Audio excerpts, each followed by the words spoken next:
Join a historic walking tour of Galveston's red light district and return to a time when the mob ran the city. Accompanied by a guide, enter the Free State of Galveston, a whimsical name given to the coastal city of Texas during the early to mid-20th century where the only rules were mob rules. Begin your tour at Galveston's red light district. Follow your guide and learn how Post Office Street was once home to 55 houses of prostitution. Explore the former heartland of gambling and illegal liquor that was not only tolerated but supported by both citizens and local government. See how everyone was enjoying their own Vegas dream right here in Galveston during the early to mid-20th century. Dive into the history of the stars of the era, including world-class entertainers such as Frank Sinatra, Sammy Davis Jr., and Dean Martin, who were brought in to perform in the casinos. Where the boys and the men are coming up and down the wharfs. Over here has always been the downtown business district, and 8 or 10 blocks that way is the beach. So they start to buy them 2 and 3 at a time. They bring girls over from Louisiana. They set up the first bordellos here in Galveston. Now, just so we're keeping it all real, when the pirate Jean Lafitte came over here, just so we're clear, ladies, the men have never enjoyed doing their own laundry. Even back then, Jean Lafitte and the pirates had women on their ships called laundresses. Well, when they get here to Galveston, setting up old shanty town of Campeche back here, some of them in their tents are prostitutes. So as early as 1817, 1818, already had prostitution here on the island. Now, after the Civil War is over, people here in Galveston do not care. Union, Confederate, freed slave, they just want to get back to making money, and that's what they do. They usher in a golden era. 1870s, 80s, 90s, Galveston becomes the second richest city in the Union next to Providence, Rhode Island. We have a huge influx of immigrants. Most of them are German, Polish, Czechoslovakian, few Russians. Anybody German, Polish, Czechoslovakian? So they start to head west, the Polish and the Czechs, right? We have the Hallettsville, Cuero, Refugio, the whole Shinerbach and Slitterbahn thing. Here in Galveston, the Germans stay. Because of that, there's a place on the other side of Broadway called Kempner Park. If you haven't seen it, put it on your list. It is like a stop sign. It is an octagonal shaped hands floor that was back in the day called Gardine Veterine. Now what that was, it was the German social club. Now when you go over there nowadays, you're just gonna see green grass, park benches and trees. But back in the day, petting zoo, bowling green, tennis courts, it was the German social club. Now, 2 things to note over there. There is a blue fountain at the back of that property. This was the first underground electricity here in Galveston. They ran it from that building out to the fountain, and of course, they did not have these big mega bulbs we have now. They used 200 lights originally to illuminate that fountain. Now, the other thing to notice is the woodwork. There is 2 levels of this ornate woodwork on that building. This is a skill set that the Germans brought with them. So when you see our old Victorian homes over here and you notice this type of ornate woodwork on those houses, you know a German had some hand in designing, creating, and building those homes. Now, along with all the influx of immigrants came what? Disease. Why everybody's got to wear the mask, right? COVID. Now, back then, it was yellow fever, bubonic, malaria, whatever it was, killed a lot of people. Because of that, we had a lot of orphanages here in Galveston. Now, if you've been up to the Walmart up there at 69th and Seawall, it is haunted because it was built on top of the boys and the girls' dorm that got wiped out here in the 1900 storm. Wow. So, Galveston is the second richest city until when? September 8th, 1900. When that storm hits the island, most people have no idea the size and the magnitude of the storm. So when the storm rains and the storm surge comes, a lot of folks head up to Broadway, right? Yellow light right there is Broadway. Back in the day, it was 6 feet above sea level, and it was the only paved street on the island. So to the right and the left of it, people start to head up to Broadway.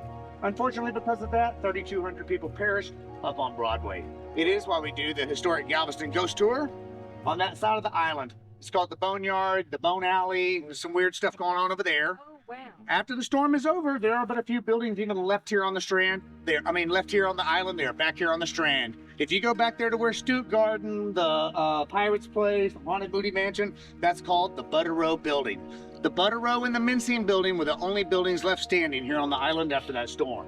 Now, because the rich folks lived up here on this side of town, they did not want to burn and bury their loved ones without them having a chance to identify their bodies. So what did they do? They laid out 600 dead bodies back there in the Butterow and the Mincing buildings. It is why we do the Storm on the Strand, Spirits on the Strand tour back there. Lots of weird stuff going on. I have pictures from that one. If y'all want to see them, let me know. But now, after the storm is over, there are no buildings on this side of the island suitable for this type of temporary moored usage. What do they do with those bodies? They probably heard, right? Put them on the barges, they sent them out to the ocean. They sent them out 13 to 15 miles. They thought it was far enough that when they threw them overboard, whatever they were going to sink, whatever sharks out there might eat them. I think they hoped they'd drip down to Corpus, ruin their spring break, everybody will come up here again. But that's not what happened. They started to float ashore. Now, when they come ashore, they are not even complete bodies now. Their heads, their torsos, they're soggy, they're wet. Now the powers to be have to institute martial law. Every able man at gunpoint is now required to join what we call the dead gangs. We are going to perform these funeral pyres where we throw everything into a heap, light it on fire, move over there. Throw everything in a heap, light it on fire, move over here. Well, two gentlemen said, we'd prefer not to do that. Oh, okay. Bang, bang. You can start the new pile right there. Anybody else got any questions? They did shoot them on sight. Everyone else was given a little bit of booze and liquor to make the job a little more palatable. Now, you can burn clothes, you can burn skin, but we could not get these fires hot enough to do what? Burn the bones. So what did they do with them? Well, we had to bury them. Just don't hit the water table. Go down 5 or 6 feet, we'll be okay. And it was okay until about 1907. What happens in 1902? The powers to be decide they are going to build the longest sidewalk in Texas. We call it the seawall. They raise the island behind it 15 to 17 feet. Now you notice that transition comes on and off the seawall pretty sharp, but it actually comes down, down, down to Broadway. When they get to Broadway, I tease, prior to the storm, Broadway was 6 feet above sea level. After the storm, it's only 3.5. That's how high they are still raising the island. Now on the other side, you have open gates, Ashton Villa, Bishop's Palace, right? All these big homes. They tell these people, we know you have money, but we have no capacity to raise your home. You're gonna have to board it up, cement it up, whatever you wanna do, we are bringing in the sand.